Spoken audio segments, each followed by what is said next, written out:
What is up, ladies and gentlemen? This is Carl, the Consume and Review lad, and this is a Consume and Review weekly wrestling review number 6.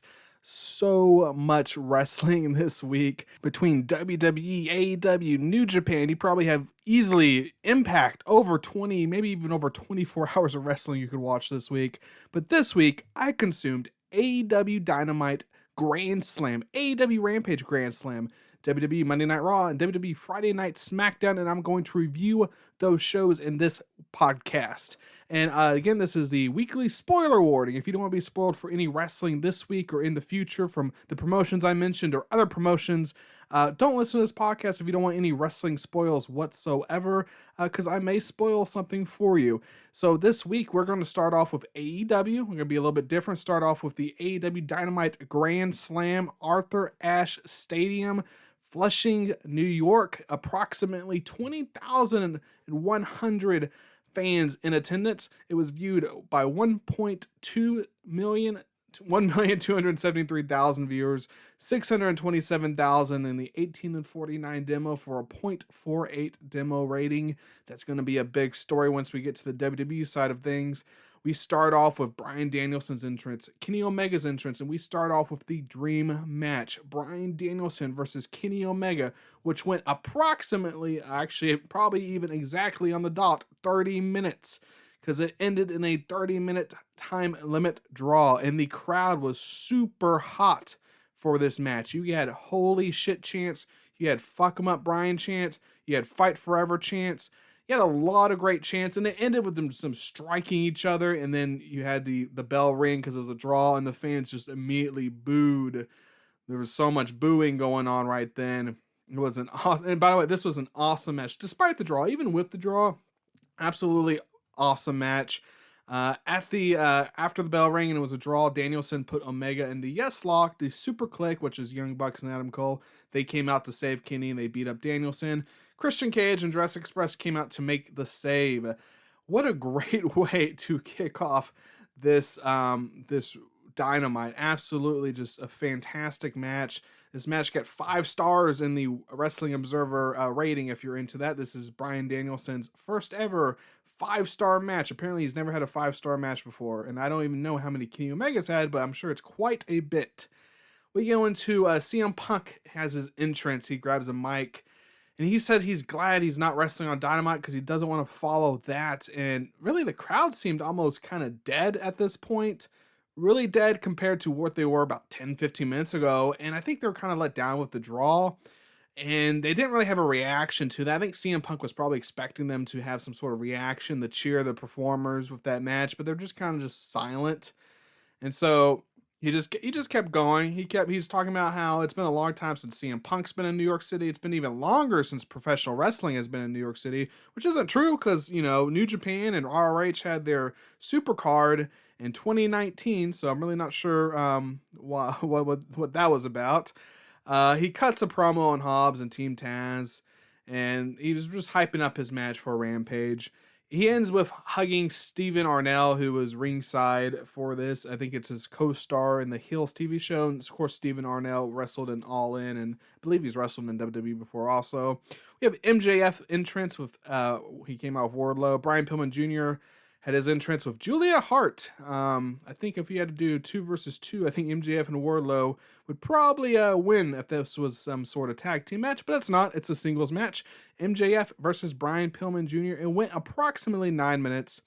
MJF made Brian Pillman tap, and this was actually a decent match. And, it's going to be hard to follow the match you just follow, but this was a decent match for what it was. You had Alex Marvez interviewing Chris Jericho and Jake Hager. They just cut a promo about Men of the Year. That's hyping up their match for Rampage. You had Malachi Black's entrance. You had Cody Rhodes' entrance. Cody Rhodes was wearing this superhero outfit, kind of like an Evel Knievel look because it had the American Evel Knievel theme to it. And he had a super long cape too. And he came out with Arn Anderson and Brandy Rhodes. I think it's the first time she's came out in quite a while.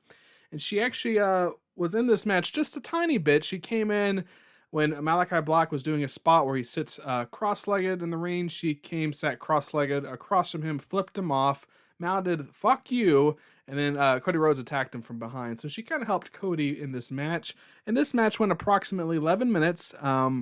Cody was getting massive boos in this match. I think that was the biggest surprise in this whole thing, was how much boos he was getting. Anytime he got offense in, anytime it looked like he could win, just booing nonstop heat. And when Black had his offense, he was getting massive cheers. There was this weird spot with Arn Anderson like fell off the ring apron, then he came back up the ring apron, then Rhodes pushed him off, then Rhodes went to check and Arn got mad for him checking. Anyways, this ends with Cody Rhodes just punching Black while he's in the corner of the ring. The ref's trying to get him to stop because they're not allowed to do that. And Cody Rhodes kind of fights with the ref a little bit. He kind of distracts the ref enough for Black to spray some black mist, spit, I guess you could say, some black mist into Cody Rhodes' face, pins him, and gets the win. This was a decent match also. I think the biggest thing we learned from this match is Cody Rhodes needs to turn heel. He really needs to become a bad guy. F, and only F. He wants the fans behind his back again. I think the fans are tired of this. Someone mentioned online John Cena type Cody Rhodes. And if he wants to stay the John Cena Cody Rhodes, where he acts like this baby face that the fans kind of hate and are tired of, then more power to him, go for it. But if he wants to get over again and have the fans like cheer for him again, I think he's going to have to go like a Britt Baker approach or Roman Reigns approach, and he has to turn heel. He can easily turn heel, and he has some awesome storylines if he does. I mean, the Elite are heel. He could turn heel and go for the title, which he said he would never do because he lost that stipulation against Chris Jericho. He could even win the title and be a heel. I'm not sure if we'll see that. I'm not sure if he'll turn heel, but he could. He might just stay what he's been this whole time, which has kind of been between a babyface and a heel. It's kind of why he doesn't come out of a certain tunnel. It's kind of why he comes out of the center, that he's a tweener. He's a babyface and a heel. But like I said, if you want the fans to be behind Cody Rhodes again, if you want the fans really cheering for him again, I think he's going to have to turn heel. He's going to have to take the same route Britt Baker took and the same route Roman Reigns took. We had a Miro versus Sammy Guevara, like dual promo video package. You've been getting these video packages on Dynamite and Rampage of the competitors all cutting like a promo and showing clips of their interaction so far in the ring. That's what you had here for Sammy and Miro. They are going to fight next Wednesday on Dynamite for the TNT title. I'll go ahead and say it right here. I think Miro's going to retain. FTR came out with Tully for their match, and they had this sweet-looking NWO-themed gear. It's black and white, and the New Day has an NWO-themed gear too, which is red and black. So it's really cool how these two different tag teams on two different companies are rocking NWO inspired gear. One's a Wolfpack, one's the black and white. And it's also kind of interesting because they're facing Sting, and Sting was, of course, he was around during the NWO era. Sting had his entrance. He has new face paint, some little blood on his face paint, a different looking face paint. And Darby Allin came out and he had a matching face paint, of course, on half of his face, because that's Darby Allin's thing, where he covers half of his face with paint. Darby Allin and Sting versus FTR went approximately 10 minutes. Sting got a "You Still Got It" chant. He'll probably be getting that for the rest of his career. It ended with Sting putting Dax in a Scorpion Deathlock. Cash tries to help him on the ring apron. Allin coffin drops on Cash. Dax taps out. This was a very fun match. Had a cool little chair spot with Tully. Just a fun match overall. Like I said in my predictions, I figured Darby Allin and Sting would win. I really wanted FTR to win. I want FTR to go for the title again. I want FTR to be a top tag team again. And Darby Allin and Sting beating them is just going to kind of hurt them a little bit. But Darby Allin and Sting got that win over FTR. Ruby Soho had her entrance. Wow, we're already at the main event. Britt Baker had her entrance, of course, with Rebel and Jamie Hayter. So Ruby Soho versus Britt Baker for the women's championship went approximately 14 minutes. This match got dueling Soho and DMD chants. Ended with Jamie attacking Ruby with the rope. She kind of did a thing where she grabbed Ruby's head, I believe, and dropped on the rope when she was outside the ring. Something like that. And while Ruby was kind of phased from this, Britt put her into the lockjaw and Ruby tapped out. This was an alright match. You know, a lot of people, I think online, which you're always going to get critics for everything online, a lot of them were talking about how Ruby's already losing and whatever. Of course she's going to lose to Britt Baker. Britt Baker's not going to drop this title for a while. When she does, it's most likely going to be to Thunder Rosa. Although you really could have had Thunder Rosa lose to Britt Baker early on in this reign because she already beat Britt Baker once, and have them kind of going 1v1 or 1-1 into a third match, and she could have dropped the title to someone else. But Thunder Rosa most likely seems to be at least a plan to get this title going forward. And how Ruby lost, of course, was not clean, so she'll be fine. I'm sure she'll pick up a lot of wins. She'll probably pick up a lot of wins on Dark or Dark Elevation, which be prepared to see the fans just being completely upset with that. And it's okay. You can pick up wins there, and I'm sure we'll see her on Dynamite again, too. And there's also rumors going about. So rumor has it there's this TBS title, which is like a woman's mid-card title. There's a rumor that the women's are getting a new title, and I guess it's this TBS title. I figured they'd be getting a tag team title. There's so many women that you could really put in tag teams and showcase them doing tag team matches and have that title going around. You could probably do a women's tag team title and a women's TBS title. So we'll see. So Ruby will probably be in the scene, but she might spend some weeks on Dark. Overall, this was a good Dynamite. I'm not sure if this is the best of the year. Easily the top 5. I would really have to think about the best of the year. I was keeping a ranking up until like June or July. And at the time, the best was the, I believe, night 1 of the New Year's Smash. The night that ended with Kenny Omega versus Rey Fenix match. That was the best Dynamite of the year so far up to that point. I haven't kept a ranking since, so I'm not sure. This would probably be somewhere in the top 5 if it's not just absolutely the best Dynamite of the year. Let's go to AEW Rampage Grand Slam. Same location and same attendance as Dynamite. Last week's Rampage gets 642,000 viewers, 367,000 in 18 and 49 for a .28.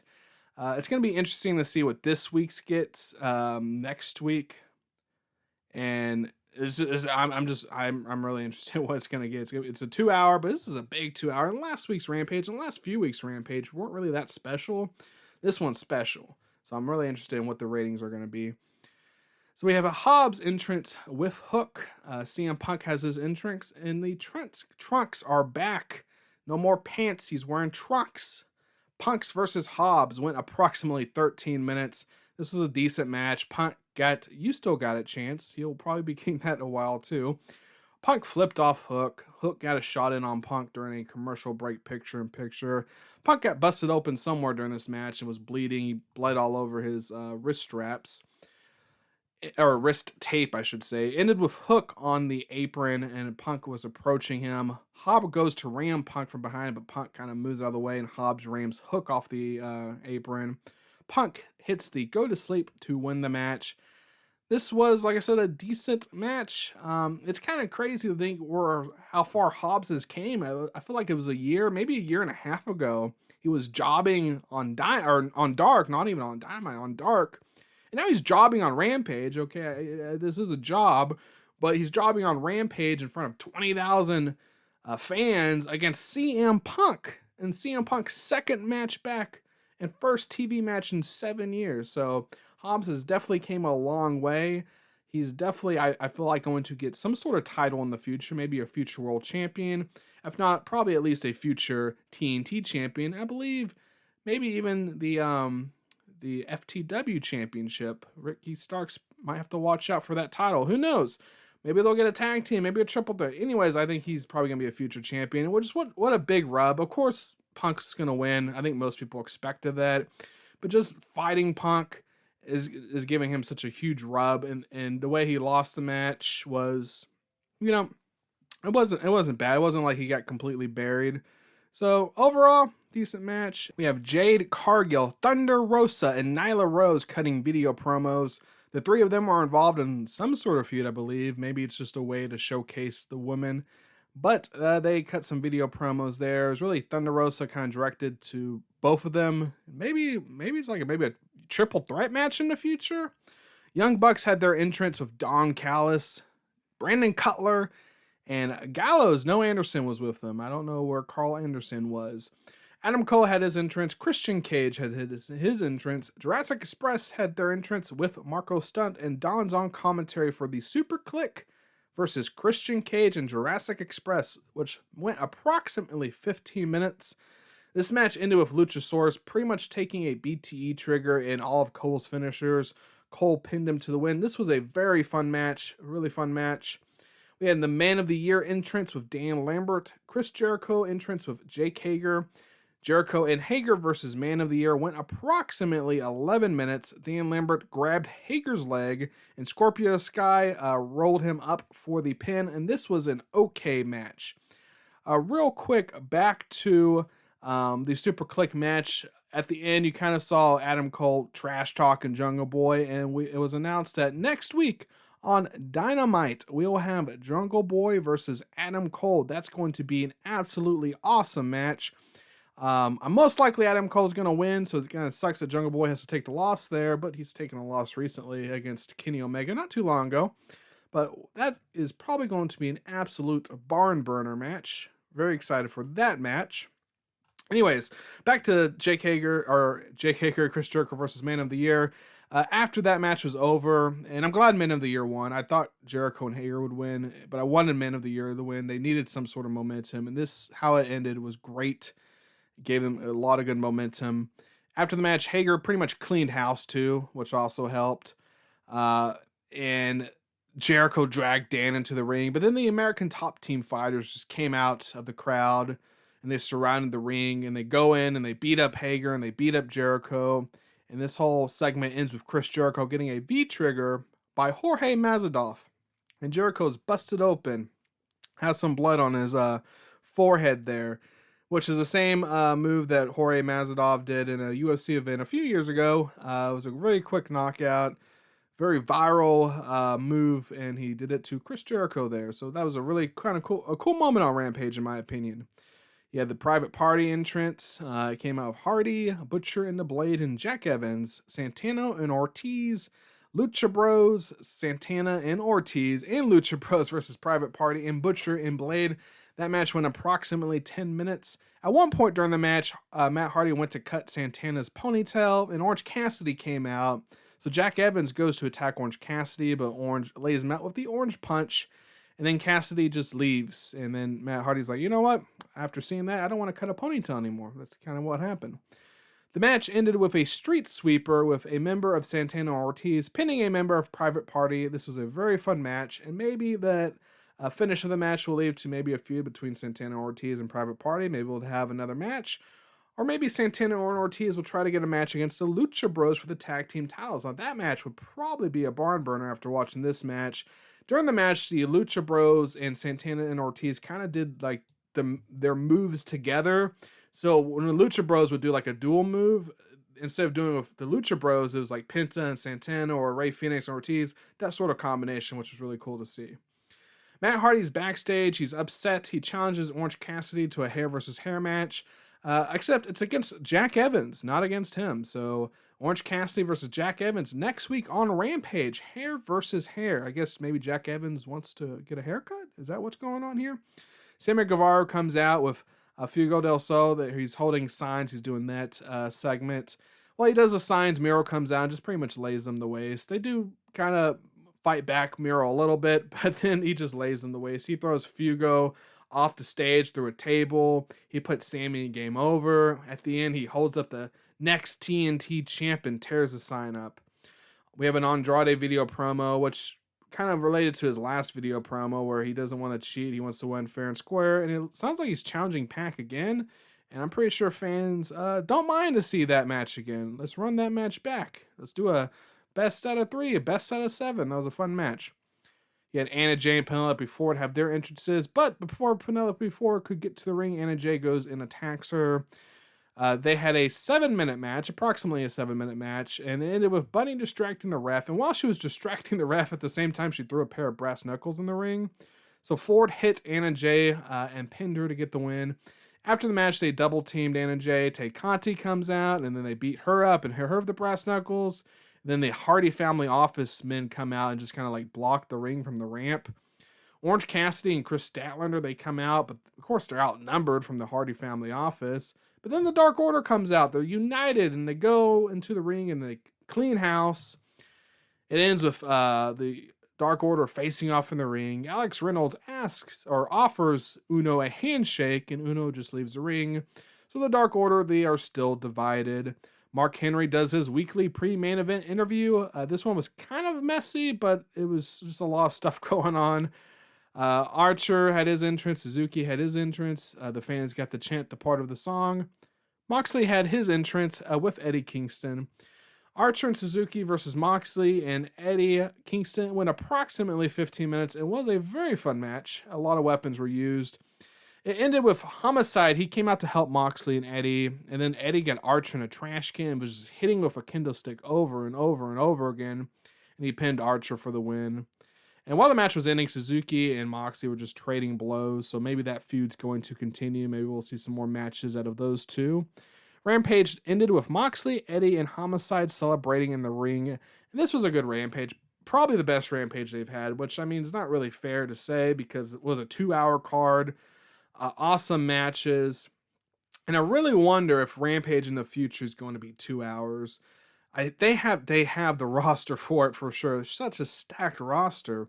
They could easily do 2 hours, and I wonder if this is maybe just a test run to see if it's possible. Maybe, I've been mentioning the viewership they've been getting, and of course it's in a bad slot. It's in a Friday night slot, so you don't expect too many viewers. But maybe if it was a 2-hour show instead of just a 1-hour show, maybe if they had 5 to 6 matches and more segments versus just 3 matches and a few segments, maybe it would get a lot more viewership, and maybe that's what they could be doing. So who knows? Right now, there's no word or rumor or anything saying that Rampage could be 2 hours, but I think, and maybe a lot of fans think, it's possible, and they definitely have the roster for it. And rumor also has it, though, this is a rumor has it bit right here, TNT will keep Rampage and TBS will get Dynamite in January. So before, rumor was that TBS and was getting both Dynamite and Rampage, but now rumor has it, and this rumor has it bit, TNT is going to keep Rampage, TBS is going to get Dynamite in January. And one more thing on the 2-hour Rampage that I keep talking about. If there is a taped 2-hour Rampage, the biggest issue AEW is going to have is crowd fatigue. An AEW show is an absolute marathon of wrestling. You could be there for easily 5 hours, and this was before Rampage. You had Dark Elevation, Dynamite, a lot of wrestling, a lot of matches. Of course, Dark is now in the Orlando studio lot, I guess you could say. They tape in Orlando. I believe it's like once a month. So the shows they're taping now at the arenas would be just Dynamite, Rampage, and Elevation, which is still probably about 4 to 5 hours. It's a lot of wrestling, and you're going to have major crowd fatigue if you do a 2-hour Rampage every single week. So they would probably have to figure out something with that. Maybe make Dark Elevation shorter. I'm not sure. That would be one of the biggest issues, unless they decide just to do a live Rampage, which is, of course, you're going to have to book arenas, have talent travel. That's also another thing too. So we'll see what happens going forward. There's no word, no even rumor of a 2-hour Rampage, but I think they have the roster for it, and it would be interesting to see if that is what happens. So let's get into the worst match of the night and the match of the night for AEW. Worst match of the night for AEW Dynamite Grand Slam is MJF versus Brian Pillman Jr. I mean, out of all the matches, that was the worst. It was a decent match. It wasn't a terrible match or anything, but there has to be a worst match of the night. That was it. Worst match of the night for AEW Rampage Grand Slam, Anna Jay versus Penelope Ford. That was the shortest match of the night for sure. A large part of that was during a commercial break without picture-in-picture, and just the finish with the brass knuckles. And yeah, it's, again, this also is like, who else are you going to give the worst match of the night to? Because the other matches were pretty decent, and this one wasn't terrible, or what we saw was good, but yeah, it was the worst match of the night. Anyways, the match of the night brought to you by air conditioning. I understand it's September, it's fall, it's going to get cold, but air conditioning is still awesome. And even during the fall when it's hot, and then sometimes it's cold and it's hot, and especially this week when you have so much hot wrestling, you need to cool down, you got to like air conditioning. All right. So the match of the night for Dynamite Grand Slam, Kenny Omega versus Bryan Danielson. I mean, what other match could it be? That match was a phenomenal match. Absolutely awesome match. Of course, that's going to be the match of the night. We want to see these guys run it back 2, 3, best of 7 series. Why not? Great match. It was just be really nice if it had a finish. Draws are cool. I'm not going to hate on draws, but the fans want to finish. Who's the best? Kenny Omega or Bryan Danielson? Maybe we'll see. Maybe they'll run it back at Full Gear. Or maybe they'll run it back at Winners Are Coming. Maybe they'll want to run it back at Revolution. Who knows? We'll see. Match of the night for Rampage. Super Click versus Christian Cage and Jurassic Express. This one was kind of a harder one to pick. It was really between that, the 8-man tag, or the main event. But I think that when I think about this match, I like the most. So that's my match of the night. And that's AEW. That's AEW this week. What a awesome week for AEW. Now let's get into the WWE. So we're going to start off with Monday Night Raw at the PNC Arena, Raleigh, North Carolina. Approximately 7,900 fans in attendance, 1,793,000 viewers, 642,000 the 18-49 demo for a .49 rating. Yep, that's correct. Monday Night Raw against a Green Bay Packers and Detroit Lions Monday Night Football game actually beat AEW Dynamite in the demo, and it was an upset, absolute upset. A lot of people expected AEW Dynamite Grand Slam to just completely destroy Monday Night Raw in the demo. They've beaten them kind of slightly, but still decently the past 2 weeks, and this week they lost. And not only did they lose, it was an upset because most people expected them to do better since they had that super show, and they're not competing against Monday Night Football. They are competing against Wednesday premieres. Of course, you had Survivor and other shows, so I don't know how much viewership that actually took off from them, but it was an upset. And let's just talk about how great it is that AEW went from competing with NXT to competing against Monday Night Raw. It has to be pretty impressive, the fact that we're talking about demos with these two versus, just viewership with NXT. So AEW is in a very good spot. I believe that Dynamite was like the third most viewership they've had, maybe the third highest rating. So it was a good rating, but a lot of people expected so much more. And they really expected maybe just to beat Monday Night Raw just because they're going against a good Monday Night Football game. One thing I noticed is there was no more woo during the WWE intro. I was surprised they kept it there once Ric Flair left, but of course they took it out because of the Dark Side of the Ring episode last week. Ric Flair is getting a lot of stuff canceled because of that episode. This show started off with New Day in the ring. Big E was cutting a promo. He was getting a "You Deserve It" chants. Roman Reigns comes out with the Usos and Heyman. Reigns and Big E face off holding belts, and this leads to a big match. The Bloodline versus the New Day. The match, a lot of people were wanting for Survivor Series. They just threw it on Monday Night Raw. Not the main event. First match from the get-go. This match went approximately 13 minutes. It ended with Roman Reigns spearing a distracted Woods and pinning him. This was a fun match. A really fun match. Big E and Reigns faced off in it. Woods gets some offense on Reigns. Lashley came out and attacked the New Day, but there was no disqualification. Really not sure why. But he also attacked the Usos, so he was just attacking everyone. After the match was over, Bobby Lashley speared Roman Reigns in the ring, and then he speared Big E through the barricade. Lashley's backstage. He's talking to Adam Pearce and Sonya. He isn't done with Big E. He says Raw's about him. Says he could beat Big E and Roman Reigns even together. And then he left, and then it was just awkward silence with the GMs just standing there awkwardly for a little bit. MVP is injured from his RKO last week. He's out indefinitely due to a broken rib. We cut to Randy Orton backstage. We have Matt Riddle next to him who talks about the story of a safari he went on that sounded just like Lion King. And Randy Orton was like, I'm pretty sure you got that from a movie. He's like, no, it was just like Lion King. And he's comparing people to animals. And it ended with him singing Orton's theme song. So it was just a classic Matt Riddle, Randy Orton backstage segment. We had Eva Marie and Doudrop. They had a match that I believe went approximately like 1 to 2 minutes. Before the match, Eva Marie cut a promo about looks. It was just almost the same match last week. I'm really not sure why they did it again. It was like the second or third time they've had a match. And Doudrop once again won the match. So we have Big E backstage. He wants Bobby Lashley and Roman Reigns tonight. Also, Randy Orton has his entrance with Matt Riddle. We have the commercial break. When we come back, we see GMs are talking on the phone. Heyman approaches them. They tell Paul there is going to be a triple threat match tonight. Roman Reigns, Bobby Lashley, and Big E. What a huge, absolutely big match they put on Monday Night Raw. We had AJ Styles entrance with Omos. AJ Styles versus Randy Orton. This match went approximately 15 minutes. It was a decent match. In it, they had a little like Spider-Man meme moment where they pointed at each other. Orton does a DDT using the second rope. Then he does the RKO to get the win over AJ Styles. You had Nia Jax and Shayna Baszler video package. You had their entrances, and then they had a match. This match went approximately 2 minutes.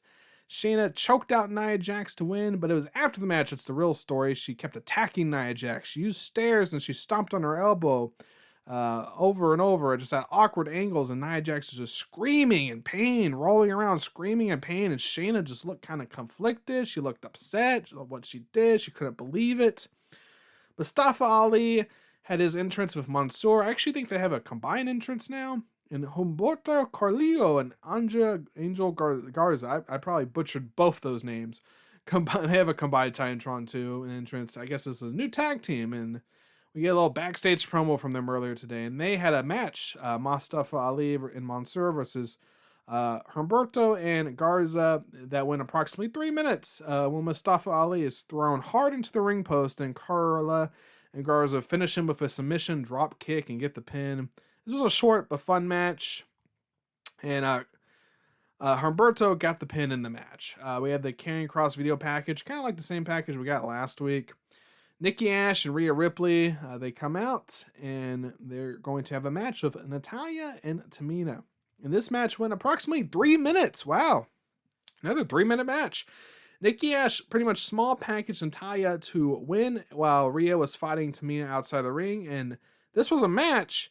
And this was a match. We have a new tag team champions. Nikki Ash and Rhea Ripley are the new women's tag team champions. They went from fighting for the main Raw Women's Championship. Well, actually, they went from Raw Women's Champion, both of them, to now Raw or Women's Tag Team Champions, since it's kind of between Raw and SmackDown. And I don't know if NXT is still in the running. It was in the past. We have the Alexa Bliss playground with Charlotte Flair. Charlie got chance in this match. I know there's a lot of controversy online. Someone reported that a bunch of fans were leaving this segment, and then someone said that didn't happen. And I guess there's this like thing if Alexa Bliss is over or not. She's completely over from what I see. Like, her and her gimmick is really over. I'm not sure why people are trying to say it's not over. Maybe she's not the greatest wrestler with the greatest work rate, but her gimmick's extremely over.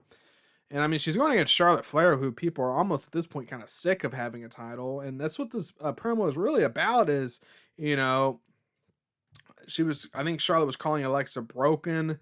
And then Charlotte was like, she's a champion, and she's like the most champion. She's had the most, I guess, titles from any other woman.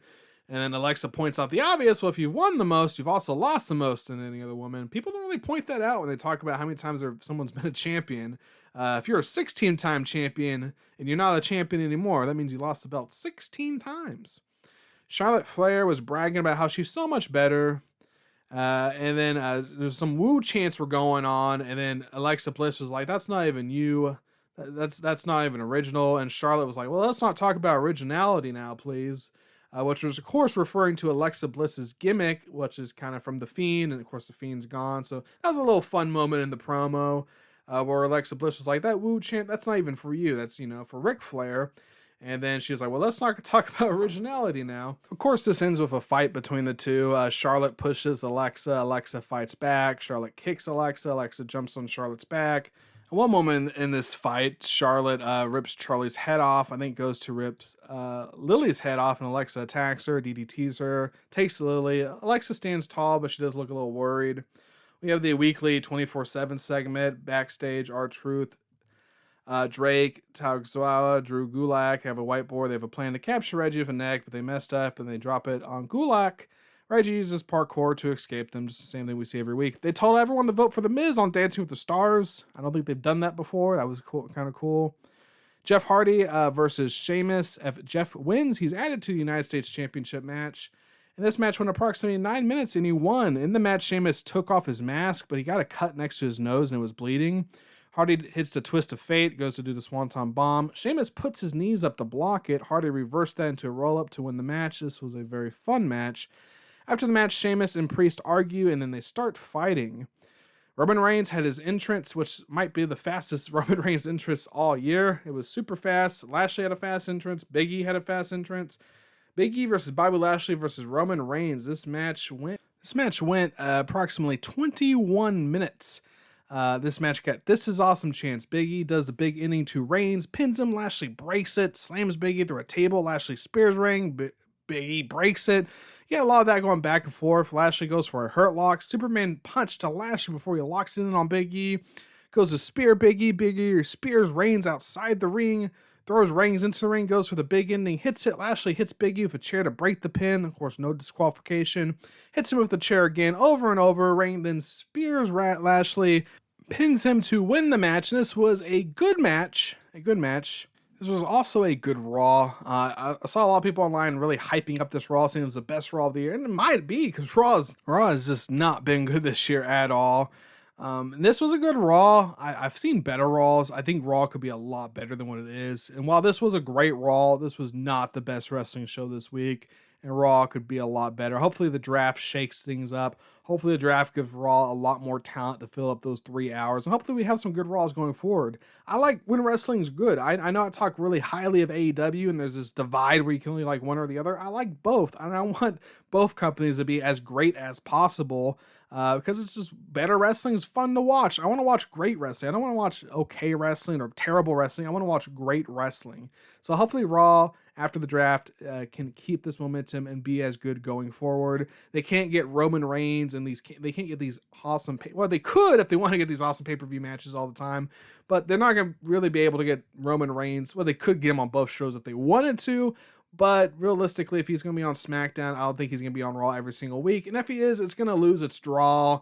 And you're going to take all these matches. It's going to start losing its appeal. You got to do something for Raw with the talent on Raw to get great shows going forward. So we'll see what happens there. Let's jump to Friday Night SmackDown at Wells Fargo Center in Philadelphia, Pennsylvania.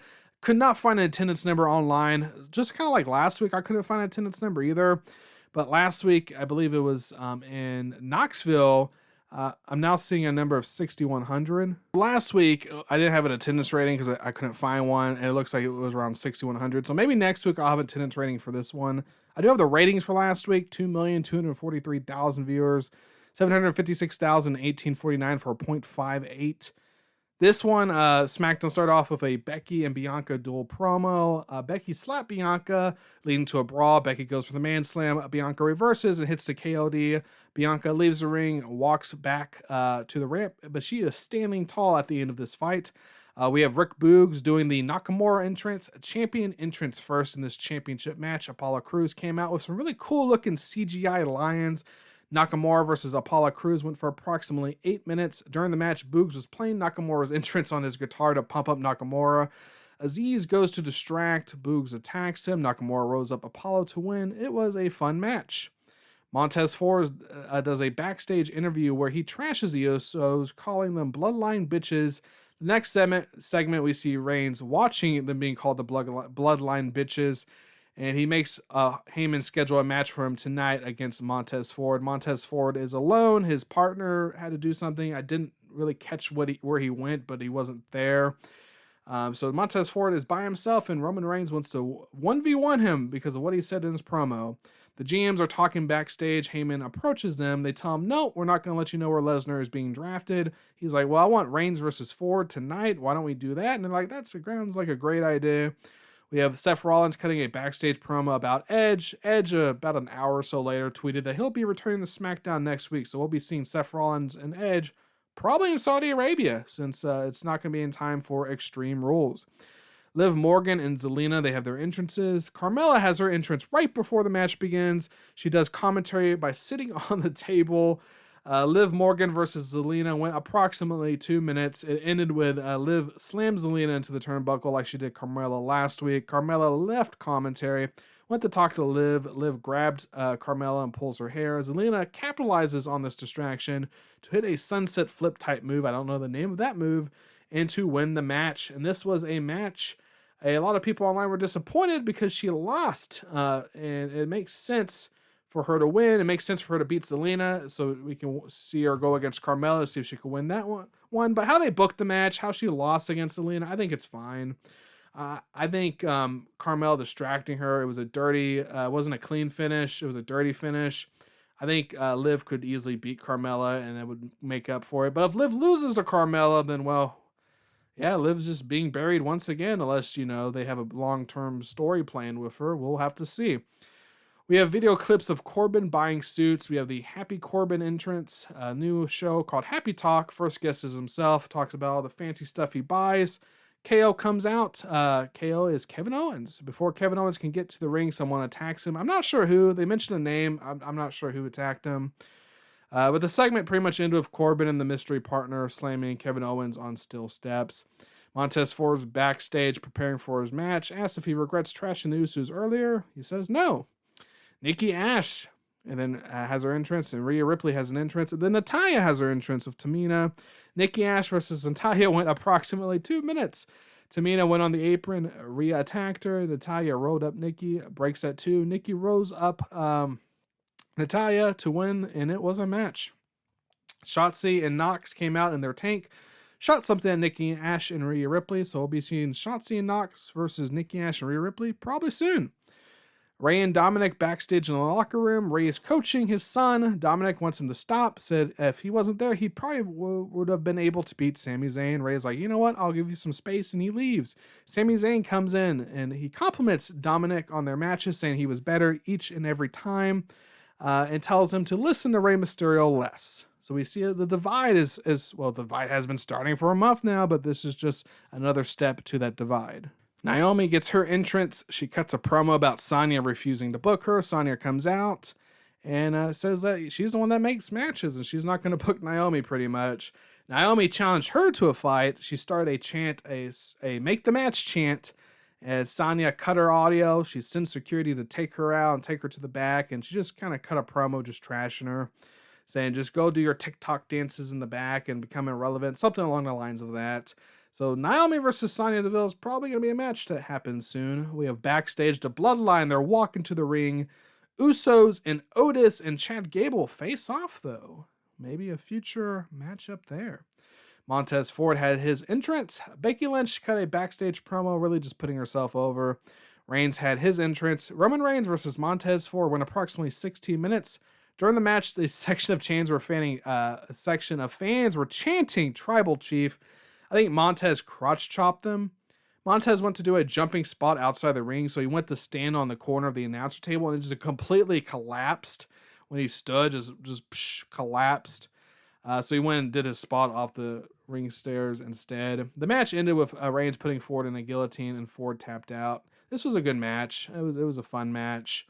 After the match, Heyman's like, that wasn't enough. He needs to be punished more. So the Usos came out. Reigns hit Ford with a chair. They slammed him through a table. Lights go black. Demon Balor comes out. He's on a ring post. He does a flying crossbody to knock down the Bloodline. Takes a kendo stick and hits the Usos. Reigns attacks him and goes to hit him with a chair. Finn swing blades him and grabs chair and hits Reigns and Usos with it.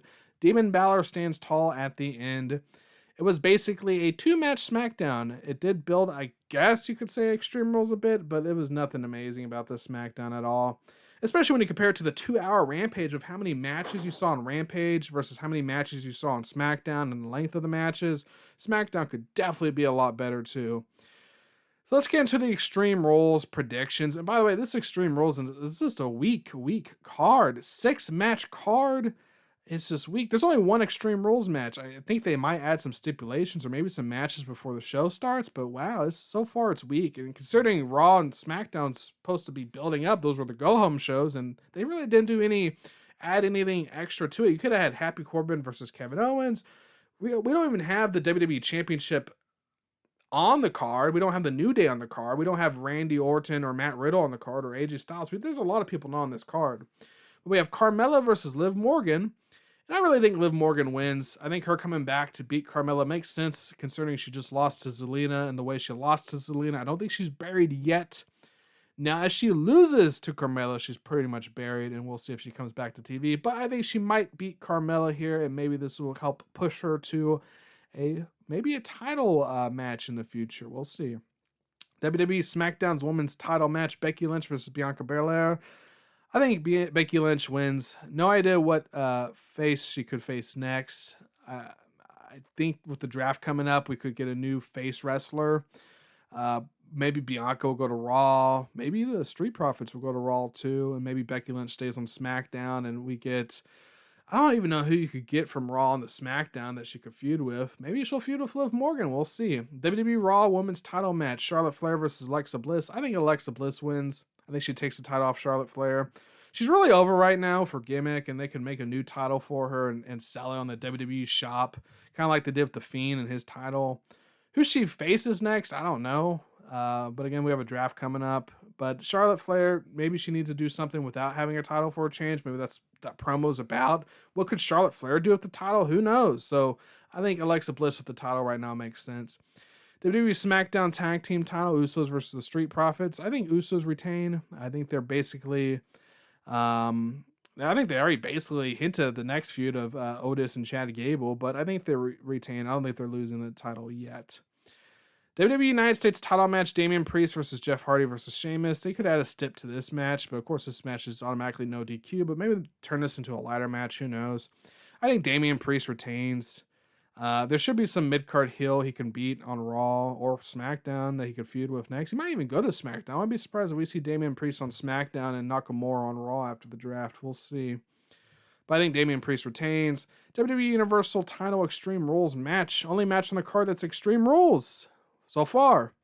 I think Roman Reigns is, of course, going to retain. We have the Crown Jewel match already planned with him versus Brock Lesnar. Of course, he doesn't have to have the title, but I don't see Reigns losing the title anytime soon whatsoever. He could, though. If he was to lose, this probably would be the time to lose it. But I really think he's going to end up retaining. And I think Demon Balor is going to get his first loss on the main roster, and the fans are going to be in an uproar on Twitter about it. And I don't blame them. That would kind of suck. But maybe there'll be a different finish. Who knows? You know what I hope they don't do? I hope they don't do the whole match with that red light that we saw at the end of SmackDown, how they used to do with the Fiend. Fans hated that. It was not that great. We'll see if they do that or not. They may add matches. They may add stipulations to this card before the show starts. We'll have to see. I'll try to write down my predictions and see how good I do. I'm going to try to do a post-Extreme Rules podcast and talk about the pay-per-view. So let's get into the G1 match of the nights and worst match of the nights. I've been watching the G1 this week. A lot of wrestling this week. 4 nights of the G1 so far, and I watched every G1 match. So night 1, the worst match of the night was Ibushi versus Takahashi. And the match of the night was Ishii versus Shingo. Night 2, worst match of the night was Yoshihashi versus Evil. Match of the night was Tanahashi versus Okada. Night 3, worst match of the night was Yuji Nagata versus Tangaloa. Yuji Nagata wasn't supposed to be in the G1.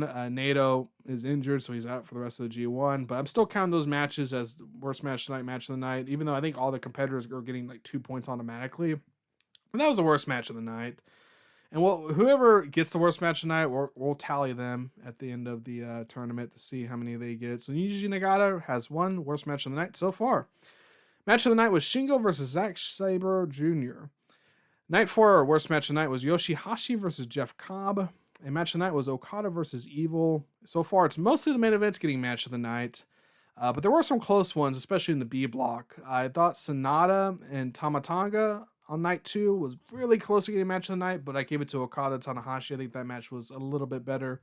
And night 4, Tanahashi and Goto. I was really thinking about that one. But again, Okada and Evil, I think it was just a little bit better match, so I gave it to them. So far, Shingo and Okada are both tied with 2 match of the nights. Evil is the only wrestler with a match of the night and the worst match of the night. And Yoshihashi has 2 worst match of the nights. I think my record, or the record so far since I've been doing this since 2019, has been 5 match of the nights for a wrestler. So we'll see if anyone breaks that record. Could have been 6, but so far Shingo and Okada have 2. And this is like a lot of people are saying this is one of the weaker G1s. And it can kind of be like, it can kind of be like a grind to watch. But when you start watching it, it's like, man, these are good matches. Even the matches you don't think are good are good. So sometimes it's hard to pick a worst match of the night, and sometimes it's hard to pick a match of the night. But so far, that's what we have. We got some more next week I'll add to Weekly Wrestling Review number 7 and so on. Anyways, that has been Weekly Wrestling Review number 6. If you have any opinions whatsoever, please let me know. Tweet me at consume_review. If you're on YouTube, leave a comment down below. If you're on YouTube and you enjoyed this, click like. If you didn't, subscribe. You might enjoy a future podcast.